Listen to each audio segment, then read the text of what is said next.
Yeah, check it. Listen up, we're making noise. Strictly Sports Podcast, bringing all the toys. We wise, Malls, and Trigger. We the three wise men. Drop the knowledge, breaking records. It's our mission, man. From the field to the court, we cover it all. No topic too big, no team too small. We analyze, we debate, we bring that heat. Strictly Sports crew taking over the beat. Strictly Sports Podcast. What is going on, everybody? How you doing? I'm B Wise, And your boy Trigger. and we are back with another episode of Strictly Sports. How y'all doing, fellas? I'm doing my thing, playing a little NCAA. You go get your little, Hey, what you mean? your little gloat on. What you mean? What gloat? What gloat do you speak of? I don't know what you're talking about, brother. Yeah, okay. But I would like to start with some wise words. I don't know what you said in the Discord. I didn't look at it now, but I would like to start some. Brother Mal stopped ducking his smoke, and he came into the Madden realm today, and we played some Madden. Cowboys versus the Panthers. I think the final score was 33. What was it, 33-13? 30-13. 30-13. Yeah. But hey, look, I was down 24-7. I came back. I got a fumble. No, yeah. Oh wow, he really took a picture. CeeDee Lamb. Let me say, CeeDee Lamb dropped a touchdown pass. So that game Wait for the video to come out. Oh, I got video. I got video. CeeDee Lamb dropped a touchdown pass. Jake Ferguson and CeeDee Lamb ran past a fumble on the 2-yard line, which I was about to make it a one possession game. They literally ran past the goddamn ball. Tolbert fumble. What else happened? And that's about it. And his run game was good. Run game was phenomenal. Yeah, run game was phenomenal. Hey, Trigger, them play action too. Them play action pass. They converted a 3rd and 17 for a touchdown. Mm-hmm. Yeah, you just like the Cowboys in real life. Right. That's how I didn't figure them out. He ain't figured me out. Well, that was just one playbook. And on 4 or 5 plays. Uh-oh. Oh, do we lose? Did we lose somebody? Trigger, you back? Yeah. Okay. I say Trigger on the red. Trigger over there looking like a Kappa. San Antonio. He got that San Antonio. He got that merch from his trip. Oh, I'm about to say Trigger over there looking like a Kappa. I'm about to say, go on, shimmy over there, Trigger. Yeah, my little souvenir. Oh, okay. From the Texas trip last week. Yep. San Antonio is a wonderful place, by the way. I don't know if anybody here or in the chat's ever been, but the state of Texas, really, they're a different breed down there. I mean, oh yeah, I love going to Texas. Yeah, well, gotta go out, and see it for yourself. But I've been to Dallas, I've been to San Antonio. I'd like to go to Houston. Just to say that I've been. Those are the 3 big cities. But I did, but I heard some stuff about Houston. What you hear about Houston? Some not so good stuff, I'm guessing. Not good stuff. It's the same thing with Atlanta. I think we all know what I'm talking about. It's a couple. Oh, really? Huh? You said what? Really? You talking about with the I said really. Promiscuousness. Yeah. Promiscuity. Yeah, really, Trigger. Yeah. I tell you what, boy, there's a lot of Latinas and Latinos in San Antonio. All right, y'all. Let's remind Trigger that he is a happily married man. Hey, look! I'm muting his mic. Oh, okay. I'm muting his mic. Hell no, bro. Hell no. Sometimes Trigger gets confused. He always says his wife is Latino. She has a little caramel color to her. So something I can see why he say that. I can't unmute you, Trigger. I can't unmute him. Uh-oh. He might be froze. Trigger, unmute yourself if you can hear me. Oh, he left. I had to kick him out. I kicked him out. Dang. Okay, I thank feel you. terrible. Don't feel B. Hey, Mouse, we got to get this man out here. We got to get this man out of here. This man is being reckless. Right. He's being reckless. He being reckless like he living in Houston. Like Houston and Atlanta. Look, I love my wife. I love my wife. I was just stating the fact. Okay. Y'all didn't hear the Latinos part. Y'all just heard Latino. Mm. Uh-oh. I'm sorry.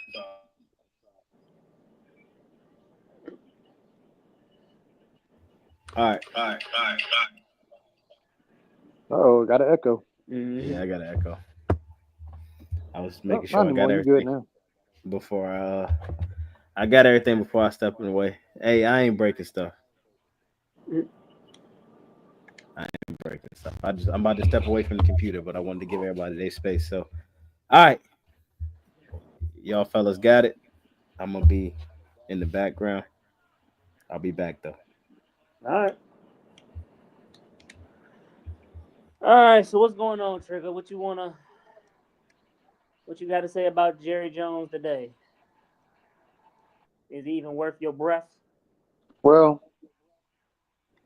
I got a decent bit of it off my chest earlier when we were talking about it, but just kind of fill those in who are watching. Basically, we were talking about Washington, Philly, being the matchup for the NFC Championship game this Sunday, and how Cowboy fans are sick to their stomachs as they should be. But it's kind of bittersweet for me. Like obviously, I would not want an NFC East team playing for the right to win or go to the Super Bowl, and yet no matter what happens, that a NFC East team will be in the Super Bowl. So that kind of sucks. On the other hand, though, I kind of would like, especially for Washington, to be that team that gets there because of all the former Cowboys players that are currently with Washington, including the head coach who used to be our defensive coordinator for the 3 years prior to him joining Washington. Um, and then as well, because Washington's also had just as long, if not actually a longer drought than the Cowboys had in terms of winning the championship. So I would like to see Washington win because then that would give them, Philly, and New York a championship, at least one championship in the last 15 years. And the Cowboys is the only team in the NFC East that doesn't have a Super Bowl championship. And then right now, the only team in the NFC that does not have a championship game appearance, like conference championship game appearance. Now that Washington has made it to the conference championship this year. So Since I would like to see the 2010. Cowboys. Yep. I would like to see the Cowboys get embarrassed at the highest form because maybe then, just maybe, that will trigger our ownership to go out and make the necessary moves they need to make us a championship contender. I think the biggest thing that has frustrated me about being a Cowboys fan is you look at what Washington's done this year. Look at a team like the Detroit Lions, what they did last year and this season. I know they kind of fell short this year, but just the last couple seasons, and then Washington, what they've done all in one year pretty much. You look at the coaches that they've hired, the players that they've gotten in free agency, the ownership that Washington has gotten, and you look at the turnaround that they've had in relatively a short amount of time. And you look at a team like Dallas, who, on the contrary, had everything in place already. We were just a few pieces away from going over the top. Whereas Washington, Detroit, teams who were at the bottom of the league not long ago, had to completely reconstruct their franchise. They had to go get a quarterback. They had to go get running backs. They had to go and redo their offensive lines. They had to put a defense on the field. They had to go get coaches to coach that defense. And in one team's case, the Commanders, they had to get their ownership out of the way. And they do all those things, and lo and behold, look at the success that both of those teams have had over the last couple of seasons, given where they were not too long ago. Now, Dallas has not been in a position where they've been a bottom feeder. They've always been a playoff contender, but they've still been a player or two away from being a serious threat in the playoffs. They've always been a head coach away from being a threat in the playoffs. And then obviously ownership, I mean, we pretty much know what the deal is there. So what frustrates me with that is that Dallas has not had to do as much as Washington and Detroit had to do to get to where they are. Like Dallas has been competitive at least. Detroit and Washington weren't competitive. Nobody was scared of them. Nobody was afraid to face them. Nobody thought of them as contenders or serious threats to win a Super Bowl the last 3 or 4 years. It wasn't until really last season and this year that those teams kind of became, all right, these guys are the real deal. We got to really watch out for them over the next few years. And they had to do a whole reconstruction of their team. Whereas Dallas has not had to do that. All they had to do was go sign Derrick Henry and maybe another receiver. And you didn't get a coach to come in there and actually coach. Like ownership ain't even got to go. Like, they can win in spite of Jerry. But they just did those couple things. But the fact that those other teams rebuilt themselves from the ground up in a short amount of time and were able to both get to a conference championship game in back-to-back years, Detroit last year, Washington this year, should say everything you need to know about the Dallas franchise and how they do business and how much they care about winning football games. So I agree with everything you said. The normal human would have that thought. Well, damn, everybody else is doing it. Maybe I need to do that. Jerry is not the average human. I don't think he is paying one fucking attention. He is set on doing things his way, and therefore you will get the same results you've been getting for the past 30 years. The NFC is not getting worse. The NFC is getting better. A lot of teams that didn't do good this year will get better. I think Chicago is on the rise. I think Green Bay will get better. Carolina on the rise. I think Detroit. I think Minnesota. They'll decline. The NFC South will get better. The Carolina Panthers, they'll still be trash, but the NFC is gonna get better. And I think Jerry missed his wins though the last 3 years. yeah, the only thing I'll say with Detroit, I think they'll take a step back next year. I think they'll still be a playoff team, obviously if they can stay healthy.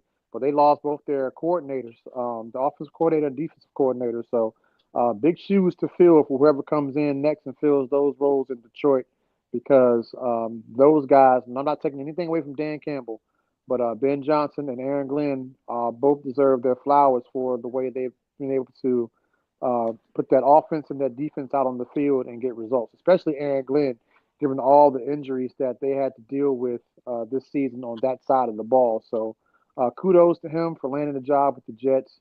Kudos to Ben Johnson for landing the job with the Bears. But whoever comes next in Detroit to be the offensive coordinator and the defensive coordinator is going to have to come with it. Yeah. Has Detroit picked a coordinator yet, or they're still? I don't think they have. As far as I know, they still got a couple holes for those coordinator positions. So,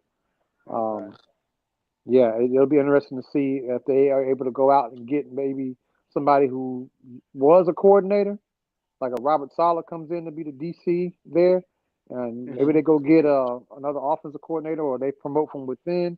I'm not sure exactly how they're going to go about it, but I trust that their franchise will do what they can to keep up the production of the offense and the defense in Detroit so that they remain competitive. Because we know that Dallas won't. Everybody else will do that. So, but yeah, I think they might drop off a little bit. I don't see them winning 15 games again next season. It'll be more like 12 or 11, something like that. But I think they'll still be a playoff team. All right. Do you think they'll win the division next year?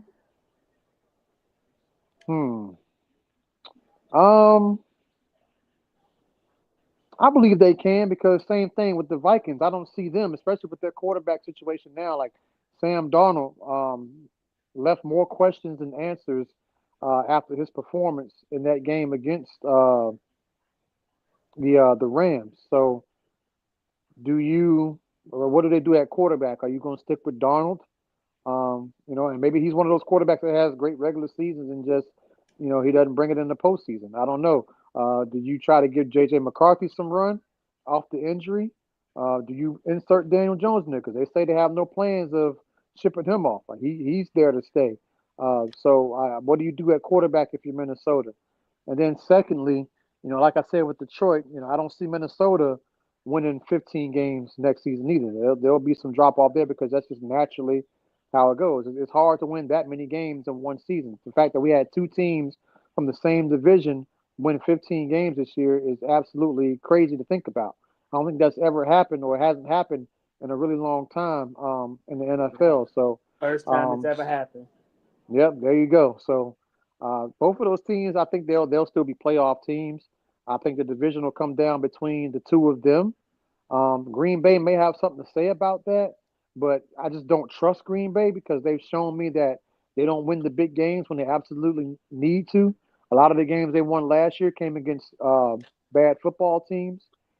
They had a couple quality wins against some playoff teams, but those playoff teams got better after they played Green Bay, in my opinion. So I just need to see more with them. I need to see more from Jordan Love. Every time I get ready to crown him, he tends to let me down a little bit. So I don't know. Green Bay is kind of a wild card to me right now. And obviously the Bears, they still have their pieces in place. Obviously, we'll see what Ben Johnson does in his first year and how he runs things. We'll see if he can get more out of Caleb Williams than Eberflus did. And basically, that'll tell the story with Chicago. I think their quarterback play, if they're able to protect them too, that's the other big thing because they got weapons on as far as receiver and the running back goes. If they can keep that core together, I think they'll be competitive. They started off competitive. I think the turning point of the season for them was that game at Washington after that Hail Mary. I think they lost like 4 in a row or something like that after that. That game really turned their season in the wrong direction. So outside of that, and they did lose a lot of close games last year. I Well, Trigger, think the NFC North. not to interrupt you. I think outside that last game of the year, after that Hail Mary, I don't think the Bears won a game. Really? Yeah, look that up. Be good. Yeah, I think the Bears outside that, they played Green Bay the last game of the season. They won that. I think they went on a severe losing streak. Now I could be wrong, Yeah, I but mean it sounds about right because, like I said, because that game, that Hail Mary, that was the turning because they were still in the division, they were still in the race. They had a chance to at least make the playoffs, and then after that game happened, when they lost that game on a Hail Mary, that pretty much turned their season in the wrong direction. So yeah, I don't think that I think they'll be a little better with Ben Johnson in place, and obviously we'll see what happens in the production he can get out of Williams. But yeah, I think the NFC North will still be tough next season. As far as NFC East goes, the Cowboys are the third best team right now, and that's the Giants absolutely they are themselves. So I don't think the Cowboys are quite as bad as the New York Giants are. The Giants ain't got a quarterback, they ain't got a running back. The offensive line stinks, the defense, everything, the coaching, the GM, everything from the bottom up and from up back down to the bottom is a no go. That team right now, they're in all kinds of disarray. I don't know what to even think that they need to do at this point. Where do they even start? Like, who do you get rid of? Who do you go get? What is happening there? Like they're just there. Like I don't know, but Dallas, third best team. I think Philly and Washington will be the top two teams moving forward, unless Dallas does something drastic. For Dallas to signal to me that they are serious about winning, I think they'll go out and actually hire a coach, like somebody who is qualified, not Jason Witten. You know, Ryan Schottenheimer. He has experience in the league, but nobody has ever beat down anybody else's door to get a hold of him. So that should be a no-go. not to cut you off, As but I Brandon mentioned to just y'all, said I like Kellen Moore.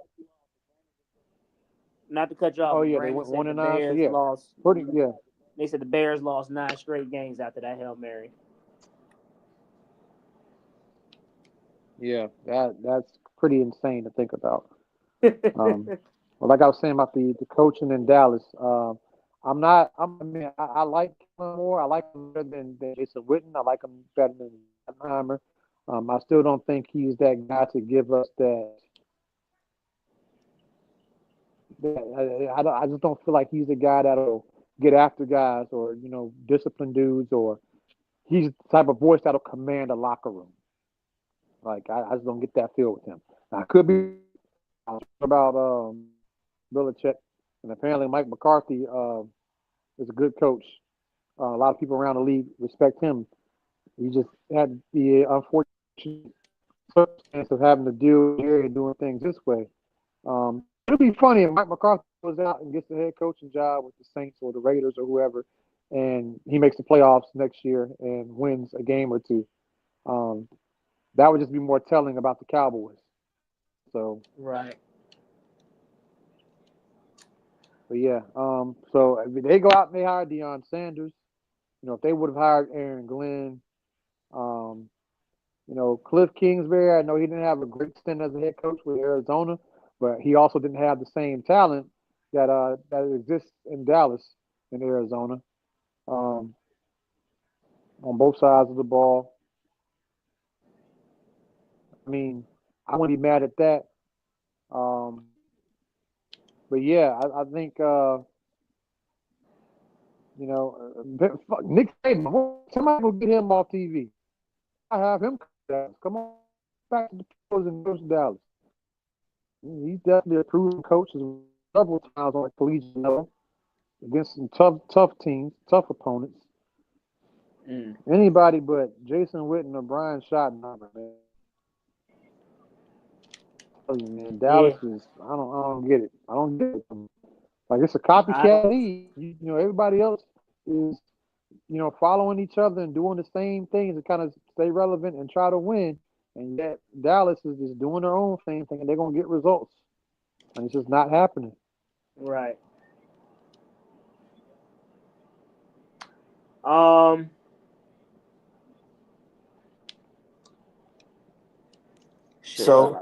So who is Dallas's coach then? With everything you know now and all the people that are hired, which way do y'all want Dallas to go? Jesus I Christ. wanted Aaron Glenn. It'll take more than Jesus to fix this team at this point. Yeah. I wanted Aaron Glenn, but outside of him, I don't know who my second favorite would be. Probably Deion Sanders, but it's not happening. So I don't know. I don't know where we go. I don't. I mean, honestly, it really don't matter because we all know who the real coach or who wants to be the coach. It don't matter to me. It looks like it's Brian. I didn't even know Brian Schottenheimer was our offensive coordinator. Offensive coordinator don't even call plays. What the fuck do we do? Like, what is your job? I forgot that he was part of the team. I completely forgot he was over there. At least I knew Kellen Moore was on the sideline, Yeah. I wish we could have got Dan Quinn in that spot. Honestly, that's who I was hoping for after McCarthy. We were promoting. That's why I believe Quinn stayed as long as he did, because he had chances after the first year with Dallas to go out and be head coach of other franchises. And he kept resigning. And it was very rare that a defensive coordinator like Quinn to do what he did with that defense in the 3 years that he was with Dallas and not get a head coaching gig. That was to get 3 years from him, given the job that he did. To get 3 years from him for the job that he did is crazy to think about. But I gotta believe the only reason he stayed in Dallas because maybe he thought, or maybe Jerry had a conversation with him, and had some kind of backdoor deal. Like, hey, if McCarthy's out of here, we want you. And hey, I don't think any Dallas fan would have been mad at that. Because remember that one game that Dan Quinn came out and coached and Mike McCarthy was out with COVID? Yeah. It looked like a different Cowboys team. Against the New Orleans Saints. Mm-hmm. He came down out the box. He was on the field with the guys, and he was on the sideline. I mean, they just looked like a different team around him. And then I watched Hard Knocks and kind of see how he addressed the players and how he talked to them, whatever. He's a very fiery individual. He's very much a player's coach, hands-on guy. Like that, to me, would have been the perfect hire to succeed Mike McCarthy. Mm. But they let him get away. And now here we are with the opening at the head coach position. And of course, Dan Quinn is with Washington, and they're on the verge of possibly making it to a Super Bowl his first year there. Mm-hmm. Yeah. But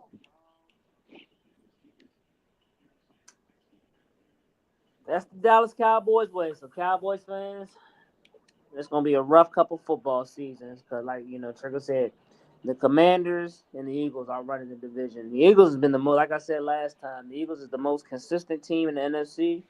They have made the playoffs 7 out of 8 last years. They made the Super Bowl a couple years ago. They won the Super Bowl, and they're all doing this with the subpar quarterback, in my opinion. But even though Morris Chestnut kind of changed my thoughts on Jalen Hurts, I don't know if you saw Morris Chestnut on First Take. He kind of persuaded me to think Yeah, I saw that. Jalen Hurts may not be the issue or the reason why he struggles. So, four offensive coordinators in 5 years. That's tough. yeah, So,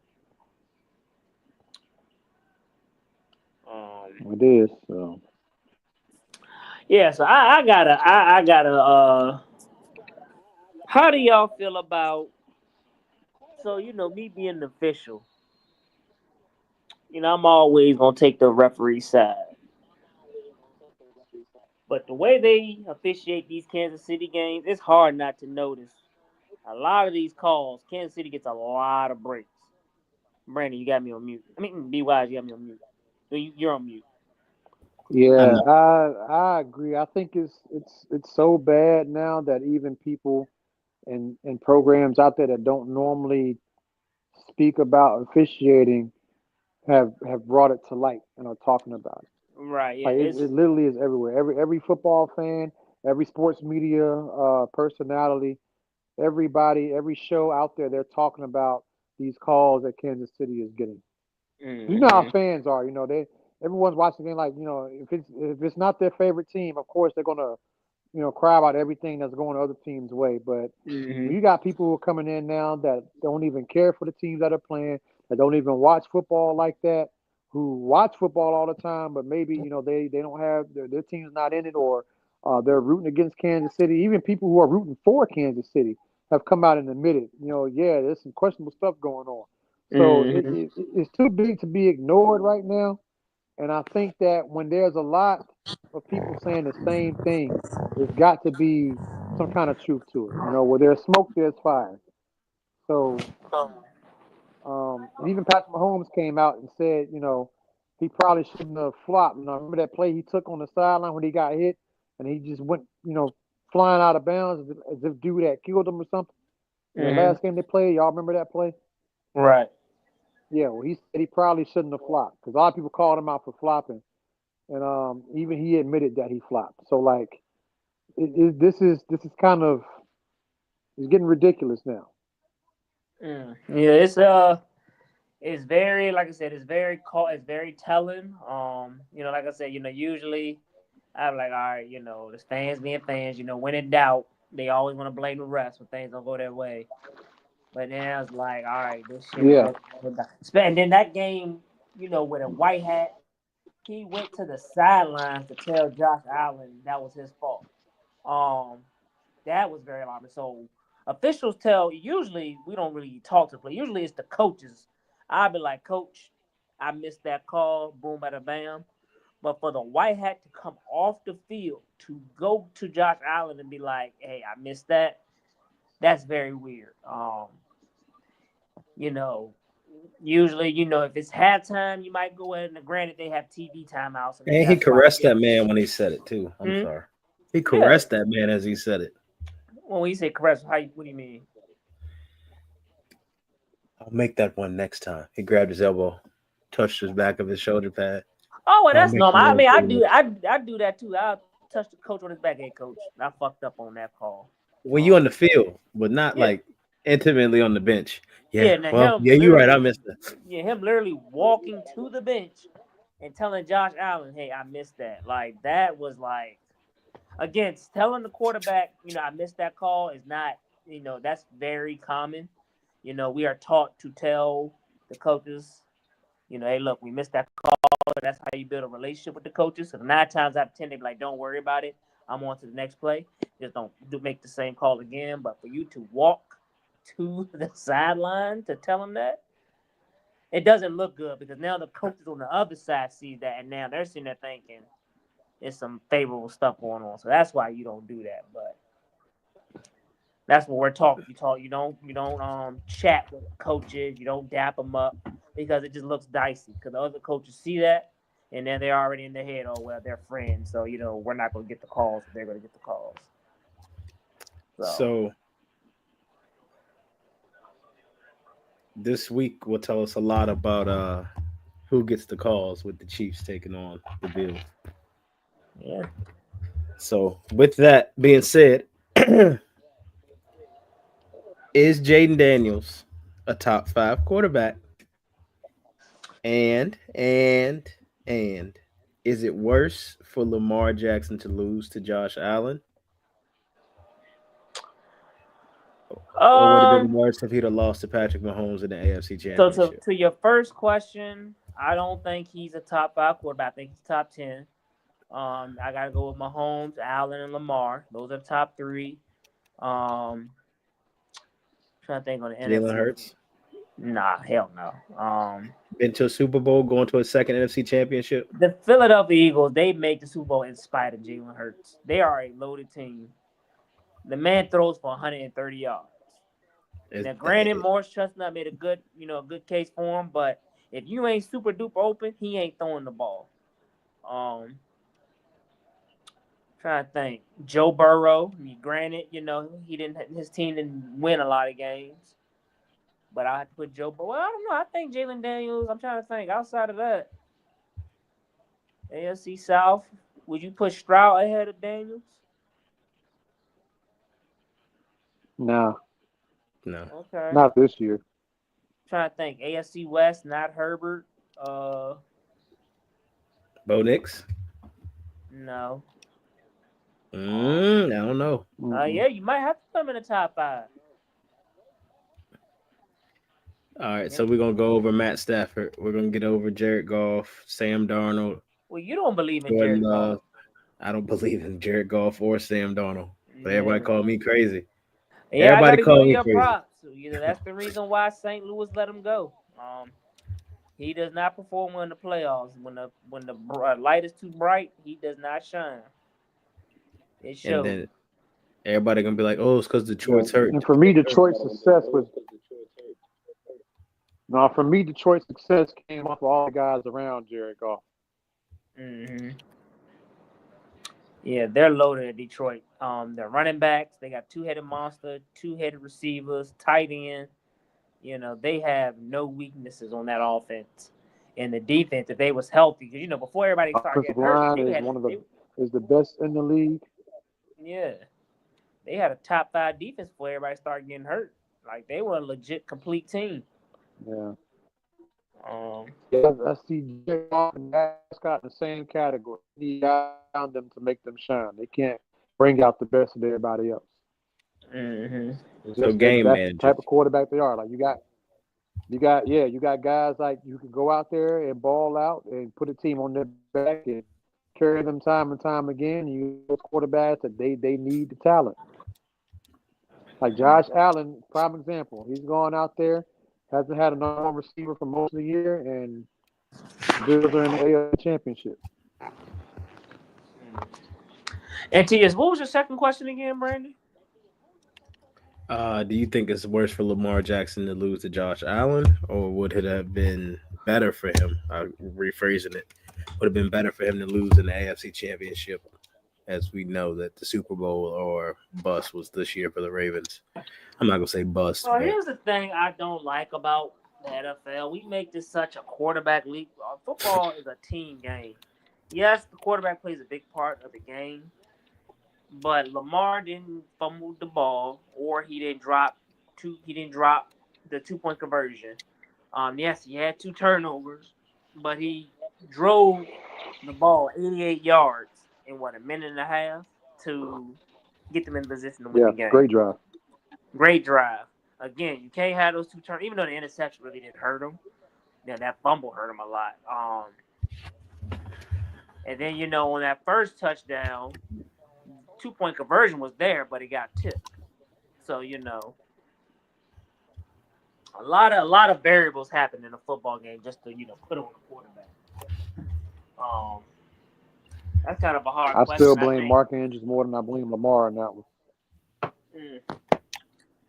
But here's the thing, let's say Mark Andrews catches that pass. Did the Ravens stop Josh Allen? And granted, he didn't have the best of game, but they still had like what, a minute and 19 left or something like that.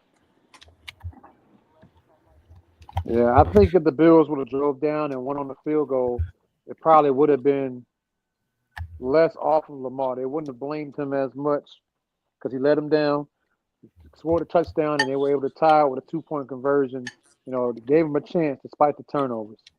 I still think Mark Andrews probably would have got blasted because of that fumble, that strip fumble. When they were only down with like 5 or 6 points when that happened. 4. So, but I think that for Lamar, if they converted that 2-point conversion, I think people would have been a little bit more lenient with him, not as much. I still people aren't blaming him as much for the game. Yes, he had the turnovers. However, he responded when he absolutely needed to. Like those turnovers didn't come late when they were trying to make a run and he threw the ball away. Granted, it really doesn't matter too much when those turnovers occur. The fact that they happen at any point in the game, if you have more than the opponent in the playoffs, typically you lose. And we've seen that so far. The teams that have been able to protect the ball have won. So you put yourself in a disadvantage, you put yourself in a position where you have to fight and claw back, and maybe you have to deviate from your game plan because you're down. But I strongly believe if Baltimore had stopped messing around and ran the ball in the first half, even though Derrick Henry was averaging like 2 yards a carry, keep feeding him because what we see with Derrick Henry, he better as the game goes along. So you keep feeding him, keep handing the rock off to him. He's going to break one sooner or later. He's going to get into a rhythm. That's how you wear defenses down. That's how you control the clock. That's how you give yourself opportunity to score when you got a back like Derrick Henry in the field. He ran a couple times. He had 8 carries for like 20 yards, and then they just abandoned him in the first half. Like, no, stick with them. That's what got you there. What's the formula say? When you run the ball 20 or more times with Derrick Henry, you win the ball game. Y'all were undefeated this year when Derrick Henry had 20-plus carries. He had 8 at halftime, and he finished the game with 16. Now, you telling me if Derrick don't get 4 carries, he would have done something, got you the extra yardage that you need. Maybe one of those carries gets the ball out of Lamar Jackson's hand, and he doesn't fumble, or he doesn't throw that interception. Like, y'all went away from the run game in the first half, and lo and behold, that's when Lamar Jackson had those turnovers in the first half. Now, in the second half, when they ran it more, how many turnovers did Lamar Jackson have in the second half? Right. I think Exactly. that was the. I So think that was that's the the game formula plan. right there. I think it was the game plan to run the ball. It just for number one, it wasn't successful, and then number two, they started to get down behind. Kept getting in the second and But eight, they weren't third and even eight. behind a whole lot, though. I mean, I don't know. Like, when it's early in the game and if you're down 10, 11 points and it's still early, I mean, that's no reason to abandon the run. And I mean, I they feel still like had there what, was a like point in the second half they might have been down more than they were in the first half. and I mean, they still ran the Yeah, ball for they what, like outgained them. 107 yards. I mean, they didn't do too bad. That's still great. Yeah, 176 yards, almost 180 yards. Yeah, but they probably would have needed to get to 200 to win that game. You mean to Right. tell me Derrick Henry couldn't run the ball 4 more times for another 24 yards? Mm-hmm. What I do later, Ray?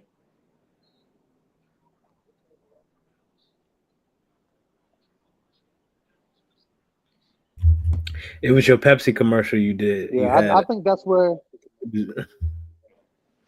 I don't really think that a lot of people are talking about Lamar Jackson and Mark Andrews, and yes, that the turnovers The drop pass had a crucial part in them losing that game, but a lot of people are not talking enough about it. Kudos to the Bills' defense in the first half against Derrick Henry, but no one I've heard on any sports show has said anything about the Ravens running Derrick Henry in the first half. Like, yes, I know they were successful, or they weren't successful. I'm sorry, the Ravens weren't successful running the ball, but you still have to. You still have to, because we've seen that in the playoffs now. Josh Allen, the Eagles, like, if you got a good running game, it takes pressure off the quarterback. Like, I know y'all want to look good and everything, but like, we're a football game here. Yeah. And Derrick Henry has made life easier for Lamar Jackson. He's done it all season long. That's why Lamar Jackson has been able to put up the numbers he's been able to put up, because he's got a legit, true running back in the backfield to take pressure off of him and to make life easy for him. But you get behind by a little bit and they decide to hit the panic button. They just forget they got a run game. And now they throw. Lamar running around, and he's fake handing it off and holding on to the ball, and now he's fumbling the ball, interceptions. The less amount of times you throw the ball, the better your chances are of not turning it over. And with Lamar Jackson, what we see from him, it hurts. Is if they continue to throw the ball, at some point they're going to give it to the other team. If I'm Lamar Jackson, I do not want to win this MVP. Why you say that? Because then you have to deal with even more stress. He deserves it, though. You a 3-time MVP and you are yet to make it to a Super Bowl? Is Lamar Jackson a first ballot Hall of Famer? If he wins the Super Bowl, yes. Right now. If he wins the Super Bowl next year, yes. Yeah, He's he's a got Hall to of win the Super Famer Bowl. right I now. think I the don't 3 know about first MVPs. ballot. If he wins a third MVP this year, and he gets to a Super Bowl and wins it, then yes. Is Phillip Rivers a first ballot Hall of Famer? No. Phillip Rivers never won the MVP. Drew Brees? Yes.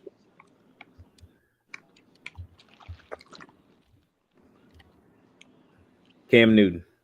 No. Because he didn't win a Super Bowl? He had one great year, and then then everything else is pretty marginal. He got an MVP though. That's the one great year. Eli had 2 great years. He a first ballot Hall of Famer? No. Eli had 2 great playoff runs. Is he a first ballot Hall of Famer? Who, Eli Manning? Yes. I don't even think Eli Manning is a Hall of Famer.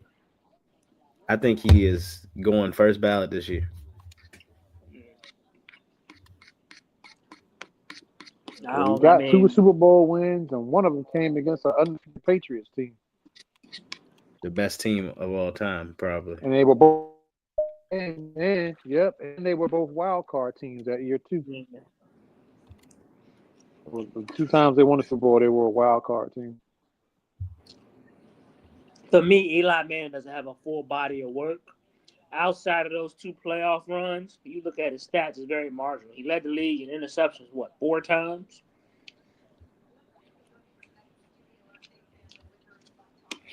And outside of those 2 great playoff wins, he never won a playoff game. Which I know that's kind of hypocritical to say, but Is Luke Kuechly a first ballot Hall of Famer? First ballot, I don't know because he didn't play long enough. Well, you know what? That don't matter. I would say yes because He played 9 years. He was that dude. No championship.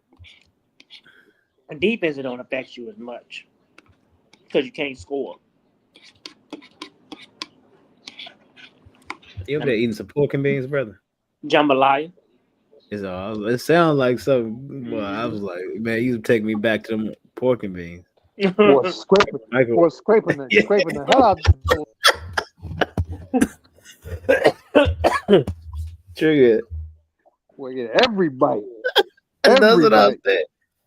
Eat some pork and beans, bro. My bad. You know me, I like to have a clean plate. We had sushi. Yeah, I'm right there with you, brother.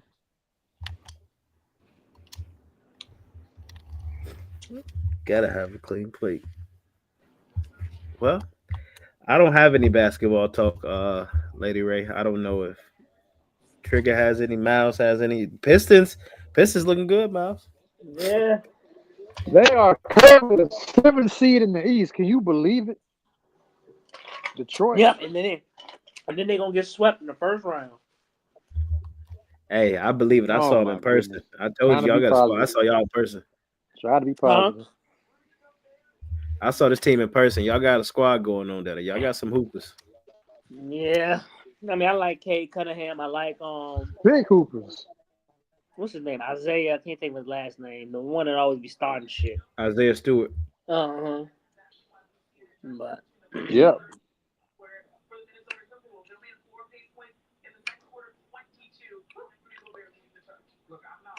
So as far as Trigger. basketball goes, I just want to touch on the Jimmy Butler situation real quick. So, in case you guys missed out on it, as of a couple hours ago, the Heat have suspended Jimmy Butler again damn. for two more games. He missed a flight, missed a team flight. I did see that the Phoenix Suns, which is Jimmy Butler's preferred destination, apparently.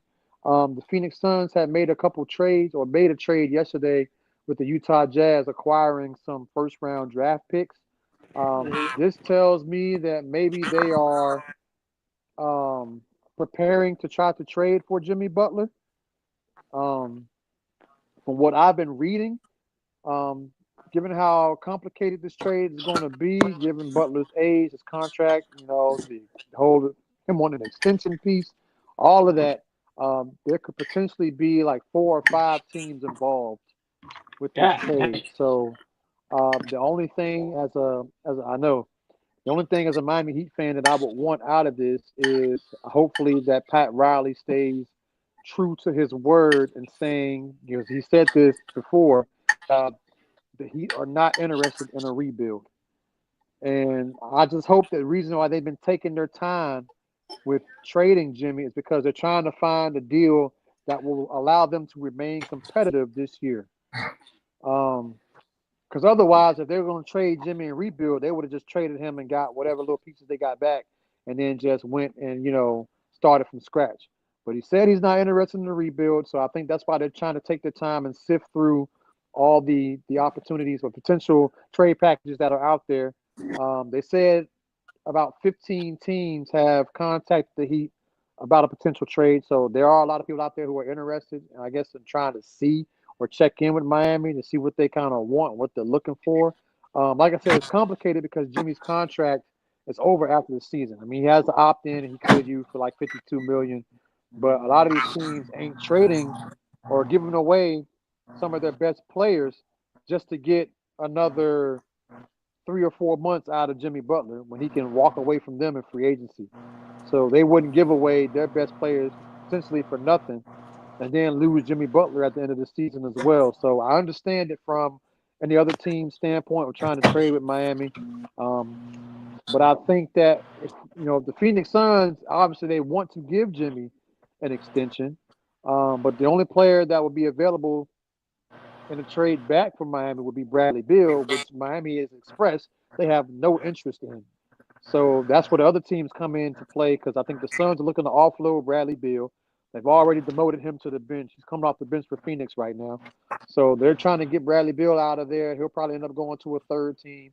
They'll probably pull a fourth team in. My guess, maybe Detroit gets involved because they have the most cap space. And they have some room to, for salary dumps and stuff like that. So maybe Detroit gets involved. I heard the Milwaukee Bucks possibly getting involved in getting Bradley Beal. And then you got the Suns, you got the Heat. So we'll see how it all plays out. I just know the situation it just continues to get more and more and more ugly. Um, these two entities need to move on from each other. Jimmy Butler obviously wants out. Um, Miami obviously wants to move on and try to make a push for the playoffs and get this distraction, off the boards. They done suspended him again. It's not looking up from here. So hopefully during the suspension, while Jimmy's away from the team here, and with the Suns making the move to get those extra picks here yesterday, hopefully before maybe this week is over with, they can make a deal and send Jimmy on his way. That way we can get what we need, hopefully, to stay competitive. I heard rumors that about Brandon Ingram possibly being um, back into Miami somehow. I don't know if they're going to get New Orleans or how they'll get them involved in the trade. But if that's true, I will gladly take that. Him, Zach LaVine, anybody on that tier.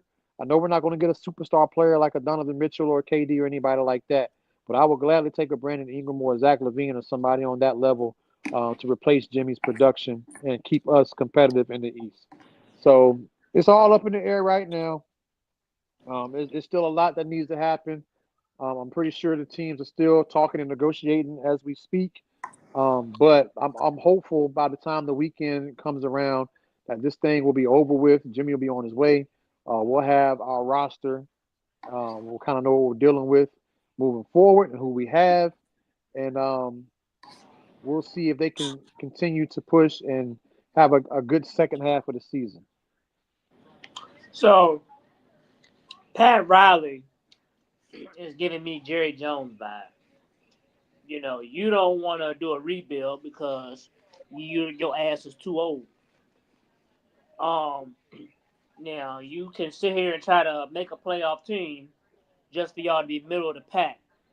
When you're in the middle of the pack, it's kind of hard to rebuild. Why not just retire, move Eric Spoelstra to the GM, and then he can hire a coach? You got you on mute, Brandon. I mean, be wise. I know. I said that's what we talked about that. I said Yeah, do the Brad Stevens move. Pat Riley, your time has passed. You have done a lot for the game, but you ran LeBron out to Miami. You fucked D Wade over, and now you having issues with Jimmy Butler. Like, it's about time for you to hang it up, my brother. And Spo gives you 30 more years of front office stability. Yeah. Realistically. Mm-hmm. And shout out to the Miami Heat. Did you know Eric Spoelstra was going through a divorce, and after his divorce was finalized, then they signed him to a contract extension. They did that so his wife couldn't get that money. Shout out to the Miami Heat, man, for that. I think that was like last year. Yep. So I hear what y'all saying about Pat Riley and Eric Spoelstra. Only you, Miles. Only you would come up with a stat like that. Mm-hmm. The system finally showing favor to the men. But anywho, so about Pat Riley, Eric Spoelstra, I think eventually that will be the case, maybe. But Spo, I think, because he's still a young guy. And I know Brad Stevens is pretty young too. But I really think Spo enjoys coaching basketball. From the way I see things, and watching the Miami Heat closely, I think Spo enjoys the position that he's in. He's really regarded as one of the best coaches in the league, and I feel like he's going to be around as long as the Miami Heat organization will want him around in that role. Now, Pat Riley, older people, older generation, they look in their ways. You can say what you want about him being like a Jerry Jones, but I don't. I think they're very different. Pat Riley is trying to do what he can to put his best players on the floor. It's not like there are guys out there that he can go get and he hasn't tried. Some people just don't like coming into Miami. Like you got to be a certain type of player and have a certain type of mentality to play with the Miami. Like guys ain't built for it. Let's just be honest. Like we've had a lot of superstar players come through and he couldn't get. And at the end of the day, when you really think about it, a lot of those guys ain't got the personality of a Jimmy Butler to make it in Miami. But the way they try to do things and how they try to play basketball, the whole Heat culture that we talk about.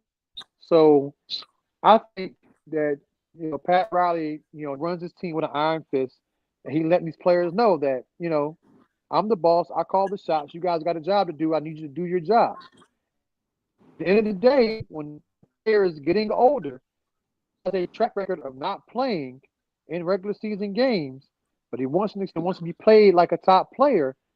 Well, you got to produce and you got to show up. You got to be available. And he wasn't getting that from Jimmy Butler, and he told Jimmy Butler at the end of last season, I'm not going to. because you're at that point of your career now. It's not personal. It's just business. Unless you show me otherwise, which hasn't this year, I stand by my decision. And it's not just Pat Riley. No other team wants to extend him either. So he's gonna go somewhere and be mad too. Like, well, what's gonna happen? That's why he wants to go to Phoenix, because he knows Phoenix is the only team that will extend him. That's why Miami can't get a deal right now with some decent players, to be competitive, because no team out there is going to send their best players away when they're just getting Jimmy Butler for possibly just a few months, because he could be a free agent. So these ownership, all these owners, these teams, the front offices, all they're doing is trying to protect themselves, Miami included. And Pat Riley's always been that way. I know he had a falling out with LeBron. I know he had a falling out with D Wade. But at the end of the day, that man is doing what's best for the team. And as a fan, I can appreciate that. Even though I don't like the fact that LeBron left. I don't like the fact that D Wade left. I don't like the fact that they're going through this with Jimmy Butler. But as a fan, sometimes our emotions or whatever can get the best of us. And when you make emotional decisions, it's not necessarily, most times, not in the best interest of everybody involved. So I appreciate Pat Riley for being able to put emotion aside and feelings aside to continue making the best decisions for the franchise. Because as a fan base, we want this team to continue to be competitive, right? And that's what he wants. And in terms of wanting that and having that, sometimes you have to make hard decisions and tough decisions with, franchise type players. When they pass their time, if things don't work out, things just don't work out. You can't force it. You got to look out in the best interest of the team. If the fans don't want to rebuild, this is what we have to do. And I appreciate Pat Riley for being. Everybody's kind of being emotional about things. I hear you, and but sometimes maybe the rebuild is better than competing. You're competing and you get these mid players. You're not gonna win anyway, so why not just struggle to 3 to 4 years and that way rebuild to where you are going to be championship contenders? Because you trade Jimmy Butler, I don't care who you get, you're not going anywhere. You're not beating Boston, and you're not beating Cleveland.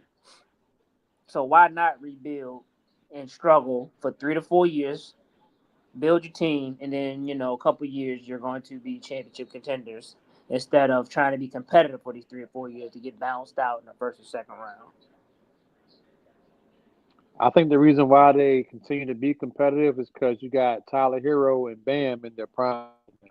If you wait another 3 or 4 years, now we're talking about them in this conversation as Jimmy Butler. Like, they're getting older, their window is closing, and who knows where we'll be in that amount of time. I think right now trying to be competitive because we got two guys in their prime that we need to win the finals. That's what it takes to get it. They have all the experience. Now it's a matter of getting the team around them so that we can reward them for being cornerstone franchise guys, professional guys, and for where we are. I think we had a team full of young guys, or a team full of guys who weren't the caliber of a Bam or Tyler Hero. And Did we lose Trigger? Trigger getting beat up by that signal over there. Yeah. But yeah, just elaborate, when he come back. And maybe the culture needs to change. Maybe, this Heat culture is not working. Yeah, you may want, players to be a certain way. At the end of the day, you need talent to win games. You want players like Jimmy Butler, that's fine, but you got to take the good with the bad. So you want that Jimmy Butler mentality, but you got to take, the bad side of Jimmy Butler. And this is what you got to deal with when you take guys like Jimmy Butler. So maybe the culture needs to change because, like I said, players don't want to go to Miami because they don't want to deal with, being ran by iron fists. Maybe it needs to change because, like I said, you need talent to win games. And when you got the Kevin Durant's of the world and the Giannis's don't want to go Miami, you're not going to win. Miami needs a big man. you know, Karl Anthony Towns may have been a perfect piece for them. Well, he got traded. He didn't sign with the Knicks, did he? Yeah, he got traded. Okay, so never mind. But yeah, they need a big man. Bam is not a 5; he's a 4. Um, you know, they may need. I don't know how their bench look. They might need some more help from the bench, but the culture might need to change in Miami. Maybe that Heat culture doesn't work anymore. These players are different. They different and their coach different, and I think I agree with what you said earlier. I think with Brad Stevens, I think he realized like I probably can win a championship better in the office than I can on the floor. So for Eric Spoelstra, you're in the game, you see the players, you're in it, you've been with Team USA. You can go into these front offices and kind of champion Miami the way it should be championed and sought after and build a team. And so I see it to where I think that could work, but I do see it where you want to leave Spo on the floor and just let it happen. But I like the Pat Riley, Jerry Jones analogy. I definitely Now I would do. say I agree with Trigger Pat Riley. His moves make more sense to try to win games. With Jerry, I don't know what the fuck he be doing, but you're talking about two men in their 80s that are stuck in their ways, and sometimes you got to change your ways. I'm not the same man I was 5 years ago. I'm starting with the man in the mirror. You got a little something too. Like No, I did. No, it's just I had to cut my heat on, bro. Like what was it? Monday. I woke yeah. up. My apartment was 53 degrees, bro. Yeah, Katie came here. Go ahead. I said, that was in this bitch freezer. I had on a sweats, a hoodie, and a hat. It was still cold. Yeah, Katie came here and said it's cold in this house. I was like, no, cut the air conditioner on. Cut the air conditioner on. Oh, it's cold. It's cold outside. I'm like, God. Brutal out here, y'all. Wrap up. Stay warm. Make sure you drip your faucets tonight. That's right. Well, we'll get Trigger one more chance to see if he can pop back in. But Miles, what's your final words for the night?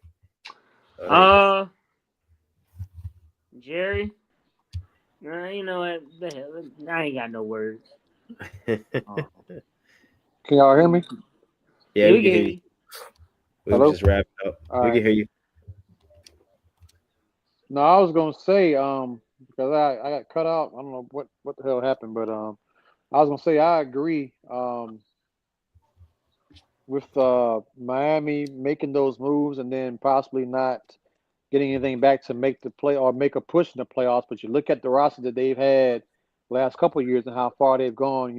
They're able to go get somebody to replace Butler who can be on the floor and be dependable, and they can go get another couple role guys that know what they're doing. That might be enough, given how the East has looked this year. So I don't know. I wouldn't totally say that just go out on a limb and be like they're going to lose straight out if they go out and make all the right moves.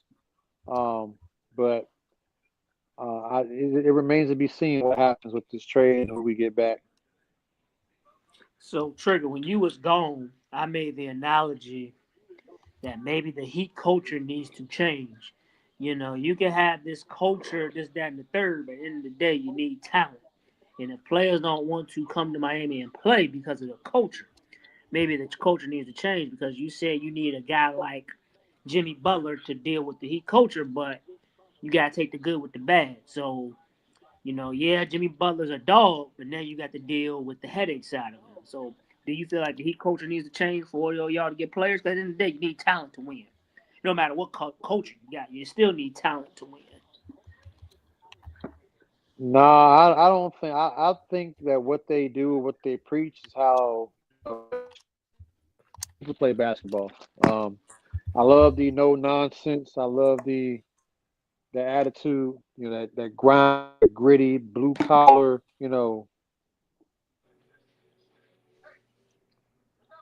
approach that they have.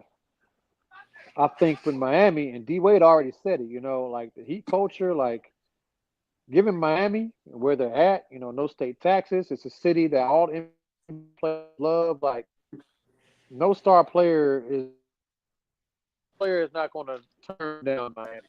A lot of it has to do too, not just a Heat coach who's there.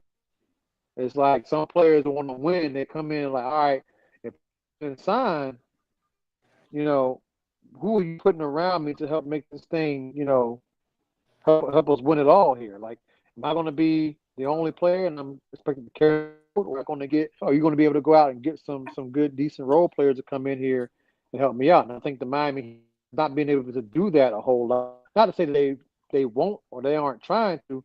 They just can't go out and get a bunch of guys. They seem to be, I don't know, in like a hole or something, or like they just, the cap just doesn't work in their favor when it comes to going and getting multiple players to try to really change the complexion of this team. So that could be a factor as to why a lot of star players aren't signed, other than just the mentality or the Heat culture that exists there. A lot of it has to do with players going to these teams and having proper backup. Like a lot of them guys probably don't want to go to Miami and play with a bunch of undrafted dudes because they saw how far they got Jimmy. So I'm not saying that's why. I'm just throwing it out there. That could be a reason. Yeah, the city's nice. It's good to play there. I'm gonna make a lot of them play basketball in Miami. Like that's who wouldn't want to work with that, and have that type of lifestyle. But at the end of the day, I think some of the guys that come through there really want to win, and they just want to make sure that Miami is able to put themselves in the position to where they can help that player achieve that. But as far as Okay. Heat culture changes, and I like what it is. That's their identity. It's like, well, what do you become if you take that out?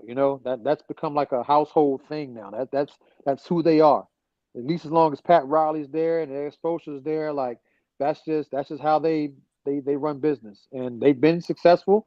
And and sometimes it's going against them, but it doesn't matter what you identify as or what you try to make your identity. There's going to be pros and cons with all of them. So it's just a matter of what's worth suffering. And talent. I agree with you. Talent does win championships, and I think Miami they're good at recruiting. But I think really, I honestly think, in my humble opinion, that the reason why haven't been able to get star players is because Miami has a bunch of guys on their team that are unproven, undrafted, and a lot of other guys coming in through free agency visits and stuff to see that, and they want at least a number two or number three to help them out too. Like they don't want to do it all themselves. I think Are that you NBA taking? Finals uh, with Jimmy Butler hovering over the scores table, like out of breath in the bubble. Like I think that deterred a lot of stars from coming to Miami. Like, this is what you in for. Mm. All right, last question before we get out of here. Are you taking a Jordan Poole or Kyle Kuzma for Jimmy Butler? No. We gotta do our picks too before Mm-mm. we get out. Oh yeah, we got to do our picks. Uh, NFC. I'm gonna go with the Commanders, man. I just can't trust Jalen Hurts. It's Saquon or bust. Um, Jaden Daniels is playing great football. Um, I think I got the Commanders winning. Jalen AJ Brown, he's one pass away from exploding. He's already reading fucking novels on the sidelines. I ain't never seen that shit before. Um, So I'm gonna go with the Commanders, and also I want the Commanders win because I need this embarrassment for Dallas. I need this embarrassment. It's bad enough I gotta watch my two hated rivals for on TV. So shit, somebody gotta suffer with me. So give me the Commanders, and I just can't go against Mahomes. Um, and who knows, maybe the refs might give him a call or two. So I got Commanders and the Chiefs. I got the Battle of the Indians in the Super Bowl. I like it. Trigger, who All you right, got? for me, I'm picking Philly to win. My heart wants Washington for the same reason that Miles mentioned, because I need the Cowboys to be embarrassed. And I just, all the former Cowboys players that are playing with Washington, I would like to see them play in the big game. I like to see Dan Quinn succeed, especially after what happened to him in the Super Bowl when he was the Falcons coach. See him get some get back and get some redeem himself. So I would like to see Washington win, but everything is telling me that Philly wins. They're at home. Saquon Barkley has been running like a madman, and I feel like he's just unstoppable. That Eagles offensive line is unstoppable, and as long as they come in and they're healthy, I see Washington having a hard time stopping them running the ball. And as long as they can run the ball, they are going to run the ball. And Saquon is going to get loose. And that's the thing. And Saquon, unless they make Jalen Hurts pass, yeah. the Eagles. I think the Eagles win this game easily. Like if you watch the game, you can contain Saquon. It's just for whatever reason he will get one or two runs to where it makes his stats look good. But if you take away those two long runs, the Rams pretty much held him in check. But That's it's true. hard to keep him in check. That's what makes him great. Like him. That's what makes him great, because he'll run and run. He might not get a lot, and then he has that one run. Mm-hmm. That one run, he runs for 50, 60 yards or whatever, and it absolutely demoralizes teams. So the same thing with Derrick Henry. He's another guy. I was talking about earlier. If he gets better as the game goes along, he's the same type of running back. Like that first half, we saw him eight carries for like 20-something yards. In the second half, he ripped off a couple of 12, 15-yard runs, maybe a 20-yard run in there. So, like, it adds up. Mm-hmm. So when Saquon finds opening, he finds a crease. That's what makes him better than a lot of other running backs. Other running backs can't find those spots the way that he does. Yeah. And when he finds it and he takes off, it literally can be a game changer. So, but like I said, if the Eagles are throwing the ball more than they run it, they'll lose. But as long as they can run the ball, I don't see Washington stopping Saquon. I think the Eagles go back to the Super Bowl again, unfortunately. But I hope I'm wrong. As far as the Chiefs and the Bills, I wouldn't be mad if either team went, because I like to see the Chiefs three-peat. I would like to see Buffalo finally overcome the hurdle. But I think I'm rooting for Buffalo. I like to see Buffalo just because Josh Allen, the season that he's had with the personnel that he's had, I think it'd be pretty cool for him to finish that off and carry this team to a Super Bowl when nobody probably had them winning a Super Bowl with this roster. So I think it'll be nice, going on the road. I like to see him finally overcome Patrick Mahomes. I think it'll make a better story than the three-peat, honestly. So yeah, I think it'll be Buffalo and Philly in the Super Bowl. Okay. I agree with you on Philly, Trigger. I'm hating on Washington because they got a lot of former Panthers and some front office people over there, so I'm hating a little bit. But and then I'm gonna go with the Chiefs because I want to see the three-peat. And me too. Excuse me. Oh my gosh. And I don't know. Patrick Mahomes just know how to win, and the Chiefs know how to win when it's time to win. So I think if Josh gets over that hump of beating Patrick Mahomes, I think they will win the Super Bowl. So we shall see. Yeah. All right, fellas. All right. Yep. I'm B Wise. I'm a disgruntled Cowboy fan. I'm Trigger. Oh, by the way, one more thing. Shout out to the LA Dodgers. They're really signing everybody in free agency. Like, they are playing chess while everybody else is playing checkers. No, baseball needs a salary cap. That shit don't make no goddamn. But hell, look, if you ain't got one and you can do all these things to get around the rules and make your team better and compete, why not? I wish the Yankees would do something. Go sign somebody and get some damn deferrals like that. All their players got deferrals. Why we can't do it? Y'all want to be cheap. And these mugs just won a championship. I can't tell. They done rebuilt their whole roster after winning the World Series. Them deferrals come back around this like is the what I Saints say dealing in with. all sports right here. And the Kansas City Chiefs do the same thing. Like they win Super Bowls and they go back and retool their roster. Because that's what you have to do to stay on top. You want to stay on top, you keep making moves as if you've never been there before. That's how you stay on top. We're seeing that. We've seen that with the Kansas City Chiefs. We're seeing it now with the LA Dodgers. Yankees, I need y'all to get with it.